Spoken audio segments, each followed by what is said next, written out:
Okay, today we're talking about perception. Now, perception, as I know it to be, is only how things are seen, whether that be with your eyes, or their eye and eyes. And what that truly means is what someone says, what you are saying, what you believe, what other people believe about you is based off of their perception. Now, why is this important? Perception is truly important in my experience because that in turn dictates how you see and comprehend life in its entirety. Comprehension of life in its entirety is truly how we are able to dictate our realities. And so, comprehension of life is only perception.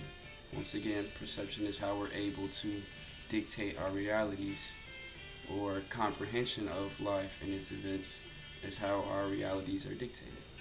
Now, what I truly think and believe about perception is that everyone is owed a perception, meaning everyone has one, and it has value.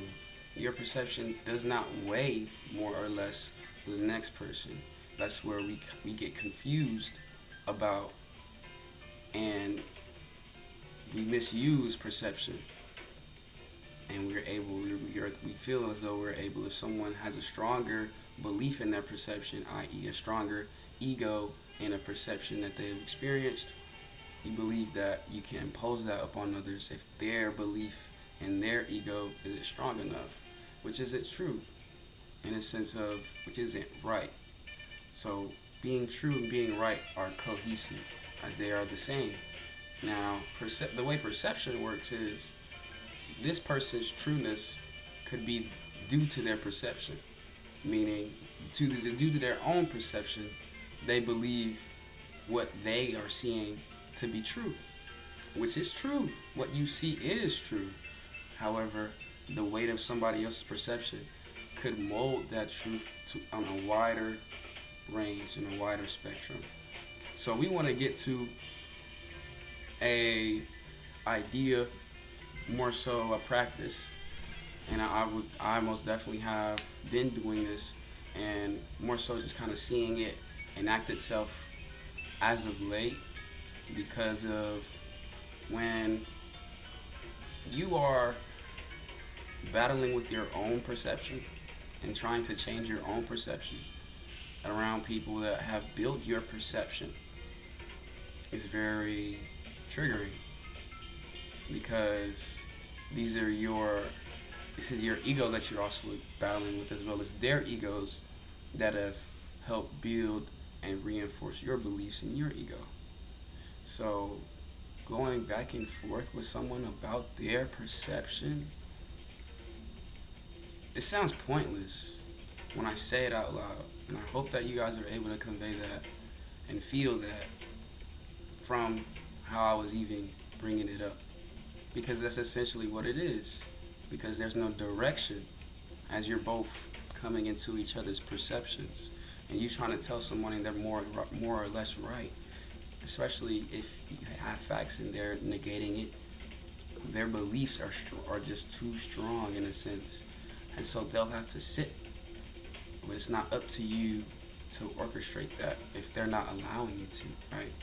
So what you need to do, what I need to do, what we all need to practice is the valuing of our own perception and taking it away from validation seeking. Because one thing, especially here, especially growing up in Texas as a whole, the perception of the youth, is, at least where I'm from, has been something that has been widely influenced and widely controlled by the elders, which is true in all African communities. The elders hold a certain power over the perception that the youth have over the outside world. However, once this youth has been initiated and has gone out and ventured and had their own perception, and you come back and show them your perception, now there is the friction in their experience and yours. Because at first the validity was, well, you know, you're young and I've experienced more life than you. And that's still the validity to their perception, right? And their perspective. But to your perception and your perspective, my experience matters a whole bunch because we're in 2024. You were growing up in 1980, 1960, 1970, etc., 1990s. Either or, it was a lot different. However, the philosophies of life, when we get to valuing the perceptions of others like our own, we're always able to see the truth in their perception as it pertains to our life, instead of trying to be more right. There's no such thing as being more or less right. It's just whether you believe that, whether your perception is that this person is more right than I am. And that's to your own conditions. Whatever you have, whatever principalities you have, or like I said, conditions that you have that meet that something is right. To me though, to you, that's what actually matters, your perception. Your perception of yourself and what you are doing. Your perception on what you believe. Your perception on not even what you believe of others. Because what you believe of others is what you believe of yourself. What you think of others, what you expect from others is what you expect from yourself. The unbalance in all of this is that when you expect people to do stuff that you aren't doing for yourself, it's a dangerous perception. It's a codependent perception, a codependent belief on others. And that's kind of where we are in terms of looking for validity from other people. Why are you codepending on someone validating your off-the-wall perception? And I mean off-the-wall to them, but off-the-wall just in general. If you're on this video, we have off-the-wall perceptions. And not to say that it's more or less valuable than other people, but it's just different.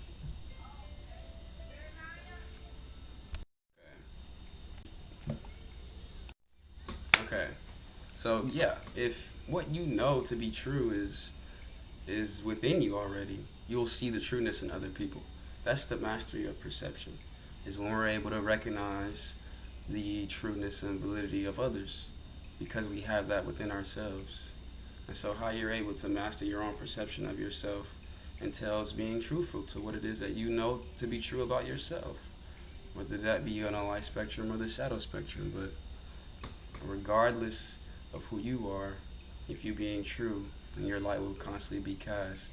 And if you're constantly recognizing all of those parts of yourself you're trying to hide, what exactly is being hidden from you? Nothing. So we have to get to that mastery and that understanding of what it is and who it is that we truly are by being a light to ourselves, because there's parts of ourselves that we condemn, whether that be because of the perception of others or because of the perception that we have upon ourselves. But it's usually stemming from a belief that was given to us. And so you have to grow a belief that you are of value, you are somebody, whether that be, and acknowledge, all of those parts of yourself so that you can have a full trueness to your life. Adding a full trueness to your life, adding a full spectrum of light to all of the realms and, I suppose, every inch of your being essentially is imperative in having a true perspective. So having a true perspective and seeing who you are truly, all of that stuff correlates to how you will perceive your life, how you perceive somebody else's light, how you perceive the world on a grand scale. And the world is the grandest scale there is, because if you're out of balance, then so as will the world be. And so for us to actually fulfill the purpose of healing the Mother Earth, healing ourselves, healing our people, healing all of these, just facilitating healing on a grand scale, it has to start inward. It has to begin inward. And it has to end inward. And every day, you have to wake up and look inward.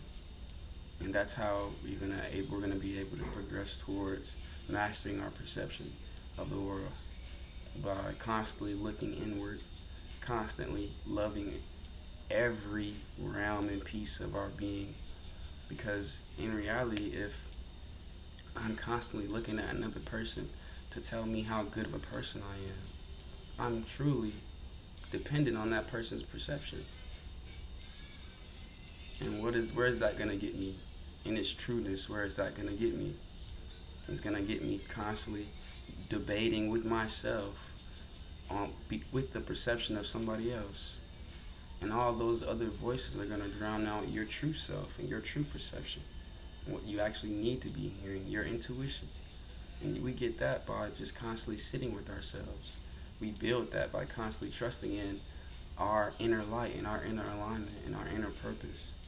And now what that is for you is what that is for you. And we'll continue to let that be what it is by allowing ourselves to just be on who it is that we are.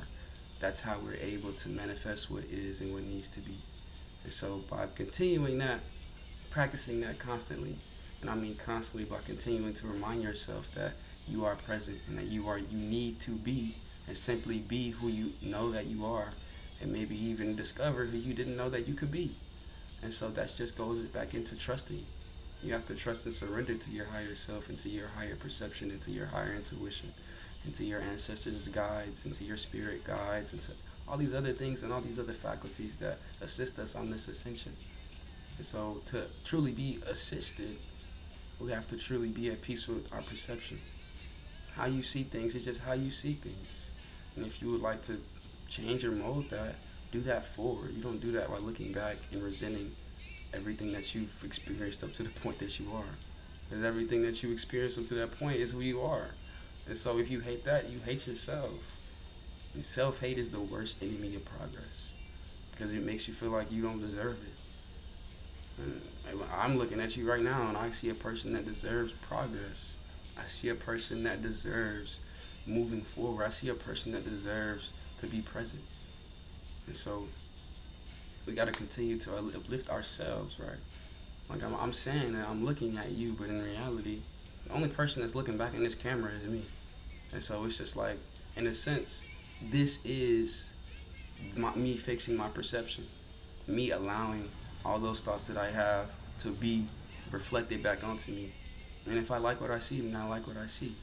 And I love what I see. But if I don't, then I'll change it in the next moment, in this moment.